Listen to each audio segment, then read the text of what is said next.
Thanks very much, Bill, and I hope the presentation goes really well with the Vice-Chancellor. And well, now we're starting the first session, which is really titled Design Research for Architectural Practice and Education. And I'm very pleased to welcome two speakers to that session, the first of which is Yeoryia Manolopoulou, and she's a leader of architectural research at the Bartlett at UCL. She's got a wonderful book within the Design Research Ashgate series, which I really recommend you read. And I think that series will become quite influential, actually, in informing the direction of design research. And I think it's particularly important that Yeoryia is speaking because she spans practice and education and research. And so I think her view will be really informative to how one can feed into the other. And I think the crossovers between those different worlds. She's director of AY Architects and also architectural researcher at the Bartlett. So I'm really pleased to welcome her and to talk about design research in proactive and situated. Thank you.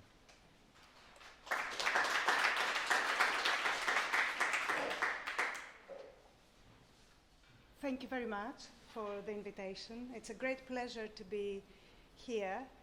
And it is true that design research is quite a complex matter, and it's very interesting for me, and I guess for all of us, to see how each university or each practice approaches the subject. So I'm looking forward to the day and to also seeing the work. And I'm looking forward to the other speakers and the discussions. As Jonathan said, I explore architectural research through three ways. One is I'm an architect. I run a practice, AY Architects. I do what we can call formal research in an academic institution at the Bartlett, and I also teach. So I would like, first of all, to suggest that an architectural researcher may well work with the curiosity and the energy of a student who wants to discover the world and understand places and try to understand what architecture means and what architecture can possibly be. So I'll start with these three references to my students. This is Anne-Marie Galmstrup, who is constructing a piece to wear in order to understand the site. I'll go through this quite quickly. She sketches in a way that is about understanding volume, wind, space, and then she makes physical models that relate to these activities that she has explored on site. So her research and her architectural approach is very embodied and very situated. Ben Hayes, in a very different way, he is interested in these abandoned wooden churches in Russia. He did a lot of research in terms of recording them, understanding their architectural construction, and he's interested in the fact that they deteriorate, they're totally unprotected, and he wants to find a way to create a project that would recurate these 300 Orthodox churches in Russia and would also protect them. So he's proposing an open museum in the Kizhi Island where all the churches, the wooden churches, are pulled onto the site. The site becomes an open museum, and the churches are gradually and over many years being restored. Tamsin Hanke, that's another project, a student who her ambition led her to Magnitogorsk, a very remote place, again in Russia, in the borders with China.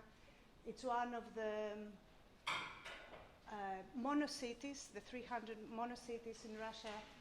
suffering from many issues, economic, social, environmental, and she visited the place, and then when she came back to the Bartlett, she worked with physical large models that tried to represent that landscape. So here you see her making a model that occupies the whole size of the room. The camera is on the ceiling, photographing her from above.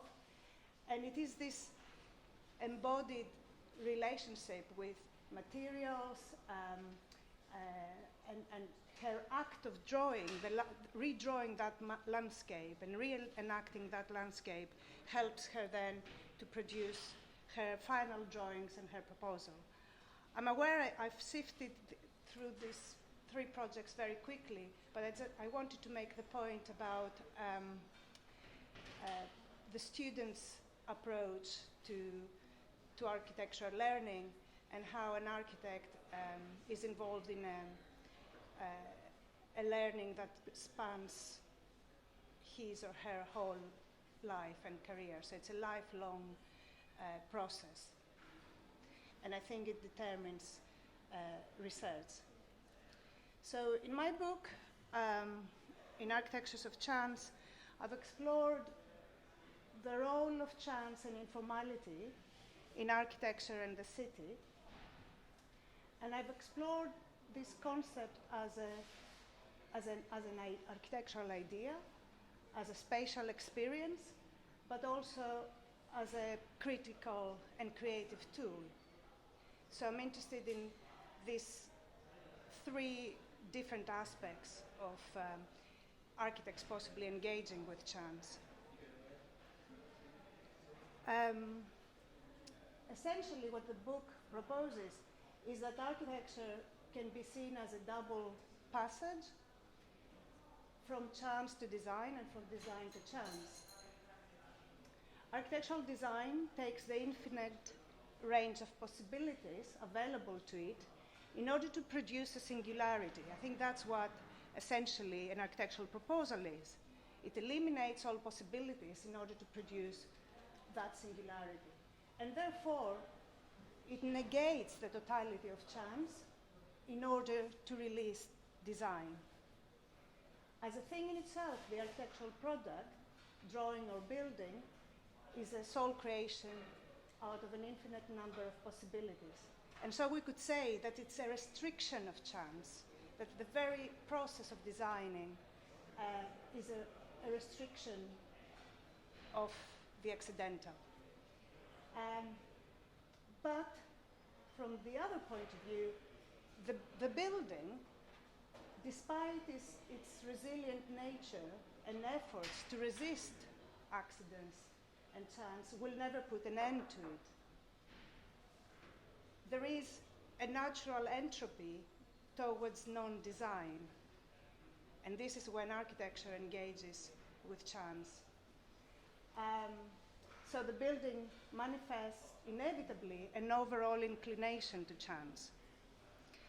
This is a little summary. I'll show you relatively quickly some of the material in the book in order to show that this study of chance is not only a theoretical one, but it involves making, drawing, installations, and so on. So this piece explores ideas of variation within a design process. This one explores an idea of a surrounding perception that it's never always frontal or static, because architecture tends to be represented often under this perspectival medium of the frontal and static view. So this is a piece that explores the surrounding notion of experiencing space. There are drawings in the book that relate to proposals, design proposals for a landscape in New York, or one of the piers on Manhattan. And some of these drawings are reenacting John Cage's chance operations. And I guess the book proposes that one of the ways to define architectural research is to reflect upon the design process itself and be critical of it and be really very conscious of it. So these are some more drawings that led to this proposal. What is interesting is that the idea of chance is not new, of course, and in the arts, in literature, in music, in fine art, in performative arts, it has been a concept that has been quite well established. So it's been appreciated as an idea, and it has been explored quite systematically. So the avant-garde expressions often involve chance operations, ideas of improvisation, or interaction that can involve accidental relationships. So what I do in the book is I'm trying to suggest that rather than saying that architecture never engages or understands chance, is basically saying that architects do not admit the architecture's relationship to chance so much. They do not expose it and they do not articulate it in the way that artists do. So I'm proposing at least 5 ways of engaging with chance in architecture. One is impulsive ways of engaging with it, and very often this means intuitive processes, the involvement of subjectivity, ad hoc actions. We could position this in the arts somewhere where what the surrealists were doing with their own work. So that I call an impulsive engagement with chance. We can have systematic ways of engaging with chance that is quite methodical and modular ways. In music, we can see examples like that, and in architecture, we can also see it in projects that try to be very modular, flexible, and systematic in some sense. We can have notions of fabricated representations of chance, where chance is used as an irony, and in a playful way in order to critique assumptions in architecture. And then we can have ways of engaging with chance in a very, from a social perspective, meaning engaging with it in an architectural environment, not during the design process, but as buildings and cities are lived. So this goes totally beyond the author's control, beyond the architect's control. And finally, I'm interested in also the idea of negating chance. And my argument is that even when you negate chance in design and you have a very restricted piece, you have an inevitable outcome in the fact that the complex reality of the piece you're creating in the end will reveal a dialogue with chance. And I'm using examples like, for example, here we see the open house by Koop Himmelblauw. We see the use of rural studio. The found material is a process that involves an appreciation of chance.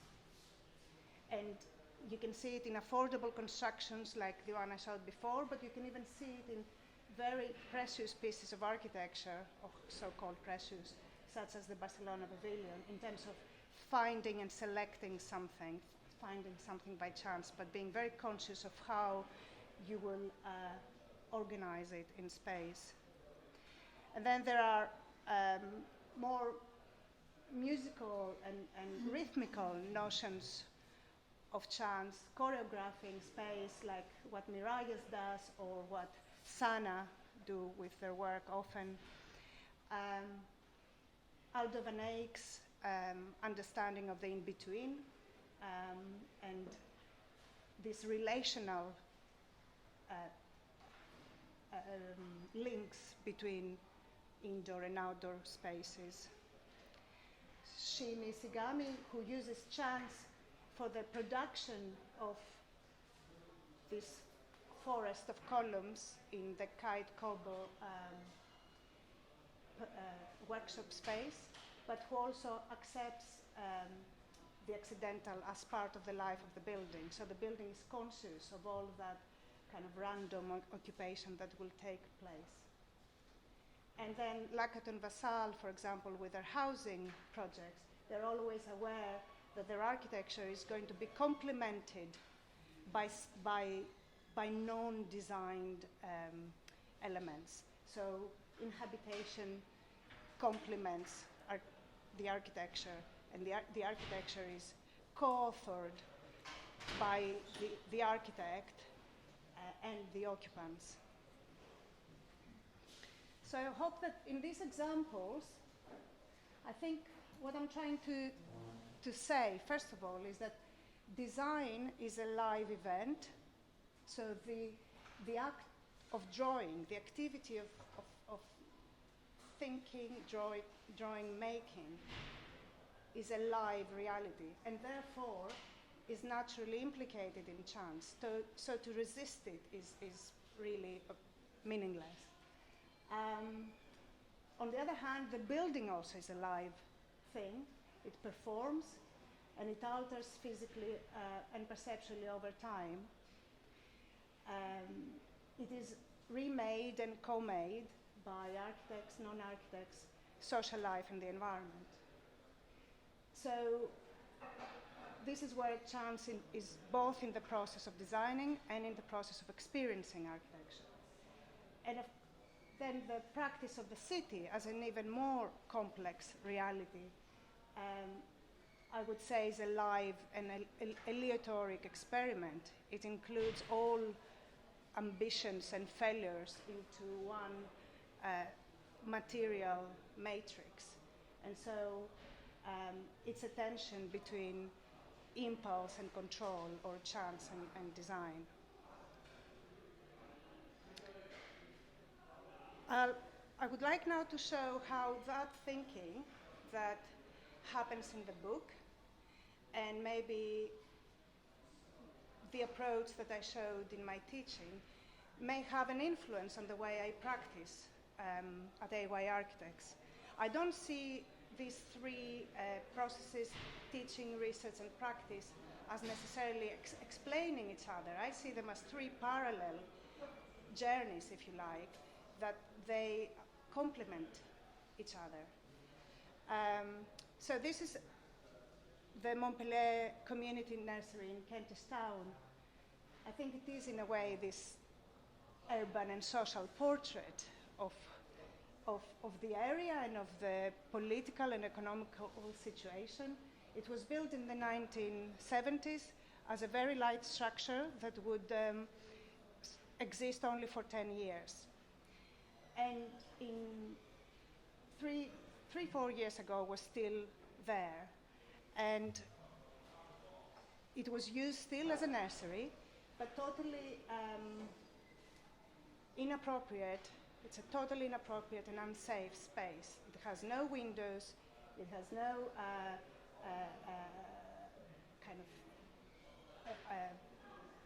it has no engagement with the kind of the physical reality of children's movement, children's well-being, health, natural light, all of that. But at the same time, when we saw that interior, it has this kind of very magical atmosphere where it has been built over 3 decades, and the members of staff here are permanent. They don't keep changing. They have created, we thought, a magical world around them. So this project was very much self-initiated. It was a matter of protecting this space, making the case to the local council to replace it and make it a safe place for children, and making sure that the Camden Community Nurseries, to which the nursery belongs, continues to exist.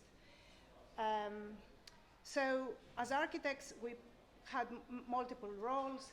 We were neighbors in this place.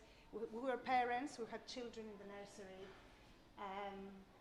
We were fundraising and volunteering and trying to galvanize the whole community to keep this place going.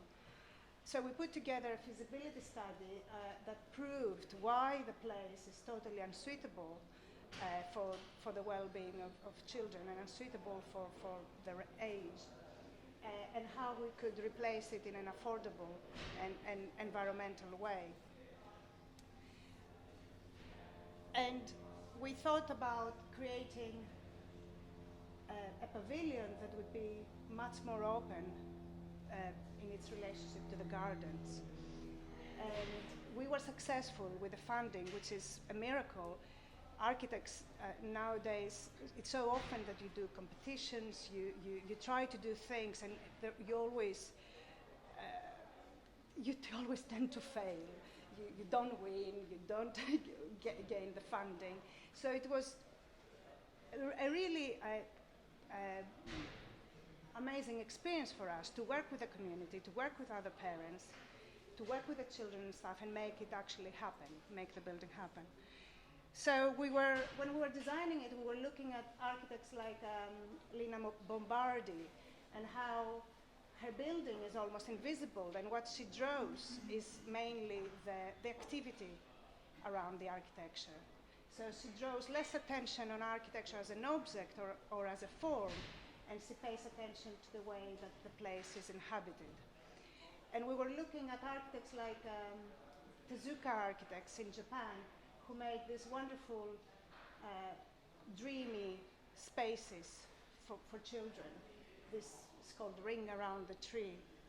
And at the same time, we were doing workshops on the site with the kids and trying to share experiences with them. And here I wanted to clarify my views on what is often called participatory architecture or participatory methods.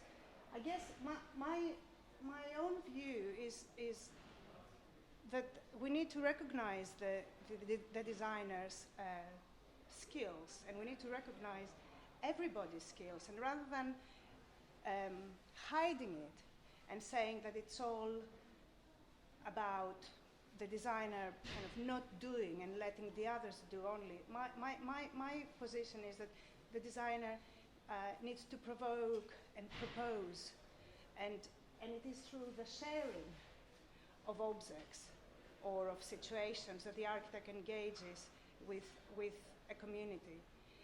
I'm concerned that some of the participatory or processes of consultation tend to be very passive and tend to undermine the possibilities of architecture. So I'm proposing instead processes of collaboration and sharing, where the architect or the architectural team is quite propositional. So we would bring things to discuss with the children and the parents in a quite proactive way. This is my point about the practice being quite proactive rather than based on an analytical understanding of research, where you analyze and you listen, which is one side of what you do, but what I'm suggesting is that you need to be quite proactive and dream the project with other people. You need to bring objects and spaces. We were also looking at conditions of light. I'll go through this quickly because it's more about the design of the building and the logic of the roof.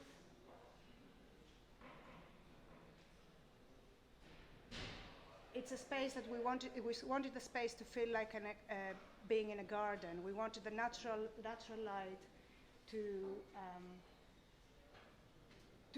fill the space and use as little as possible artificial light. So the overhangs and cuts on the roof are designed to achieve that. And this is the kind of quality you get. Contrary to many quite prescribed models of pedagogic and architectural models that overdetermine colors and spaces for children, we wanted to let the space be quite neutral and to allow inhabitation and the activities over time to give it color and character. We designed all the cabling this to be visible. This is an inverted plan of the roof. It was important for us that children can understand the structure, but can understand services, where things come from, electricity, water, alarms, switches, and all of that, rather than hiding it behind suspended ceilings. And this is the view of the space during daytime, and you can see the lights being hung and designed in relationship to the roof. The other aspect on this building is how the columns in the interior create a kind of continuation almost of the tree trunks that are outside in the garden. So we wanted this vertical rhythm where the interior feels as if it has tree trunks and creates that continuity with the trees outside. The study of the tones and materiality was very important.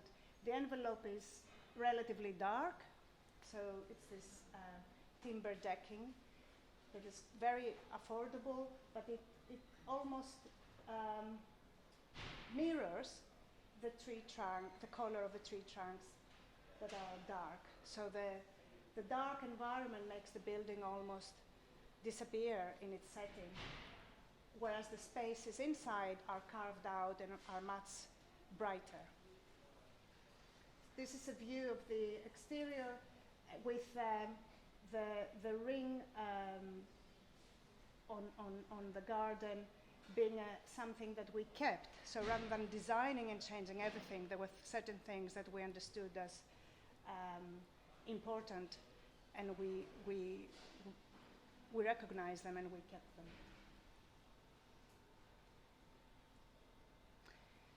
This is the view of the building from the nearby gardens.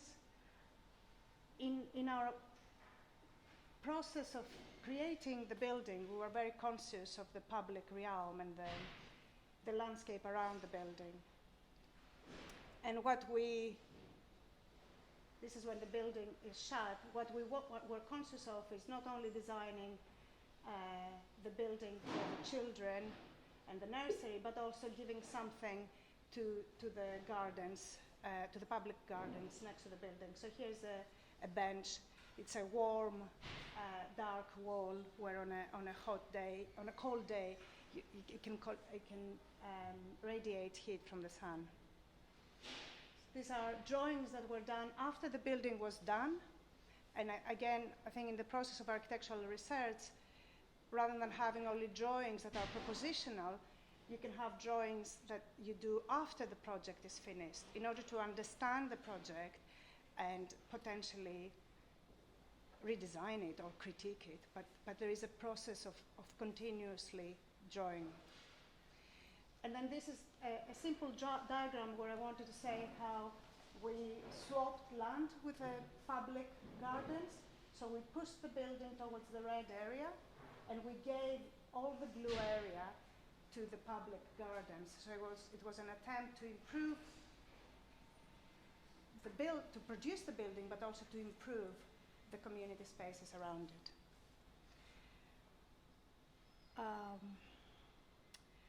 Another project that we do in Kentish Town, which is totally, again, it's self-initiated, Nobody has commissioned us to do this. It's about putting an idea in the world and hoping that many people will believe in it, and somehow we will manage one day to realize it. This is about creating a square over the railway in Kentish Town. I'll go through it quickly. There's an incredible history between Ken Wood and Ken Ditch and the kind of the natural landscape in this part of London in terms of its underground rivers. There is also an amazing activist history in Kentish Town. The first city farm in the UK was built there. This was a historic image of that period, and the farm still exists, but it's quite difficult to access it, and it's relatively neglected. So our project is about reinforcing these positive places in Kentish Town. Cedric Price built the Interaction Centre in Kentish Town in order to protect also the green area around Telacre. So here you see an action group, neighborhood group of that time. And Cedric Price's project you can see here. And I assume you know the relationships between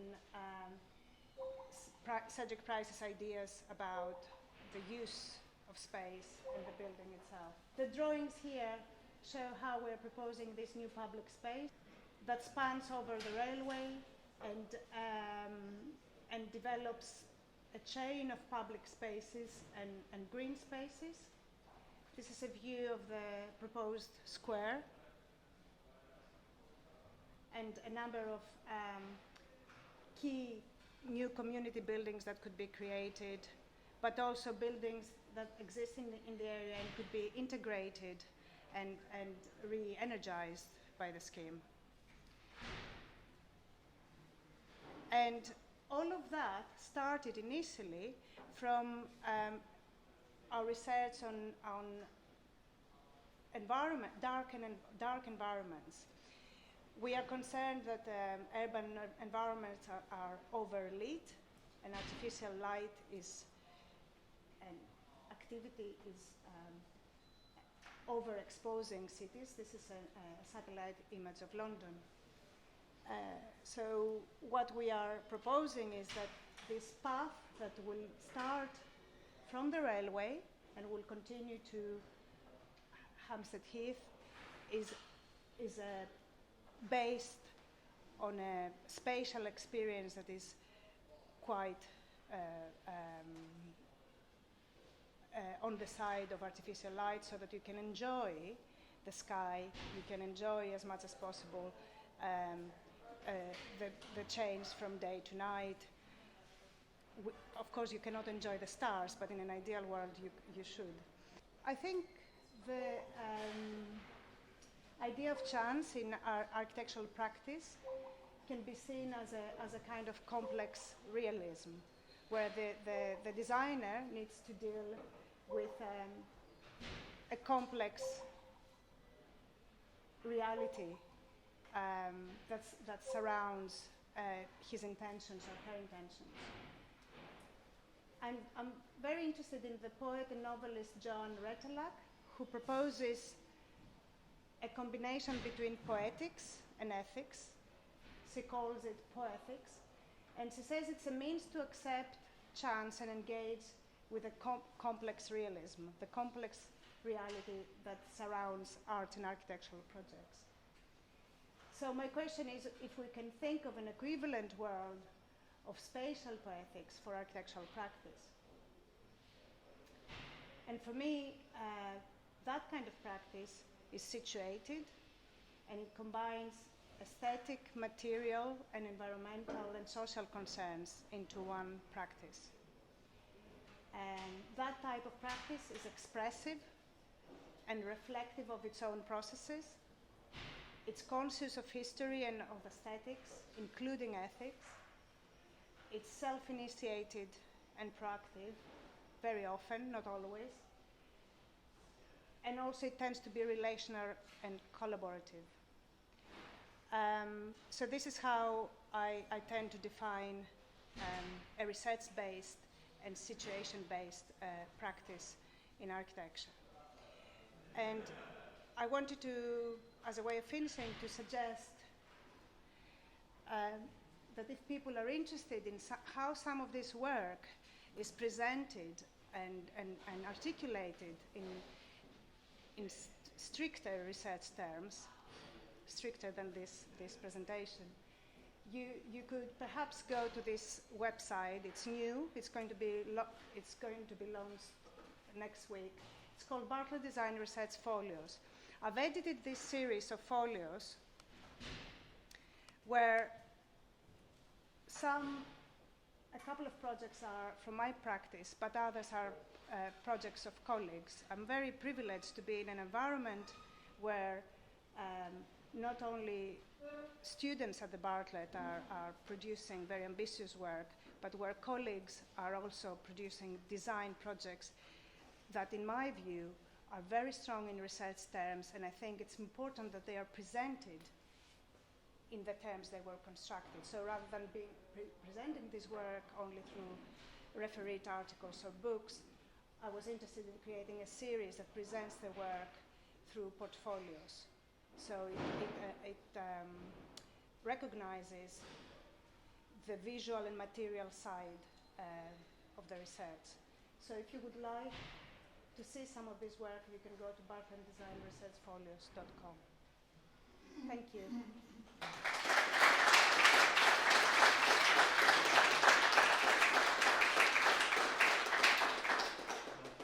Thank you very much, Yeoryia. Wonderful presentation. And I think it would be very nice if people got any burning questions now might want to ask. And if not, we can then have some questions at the end of the session after Mark.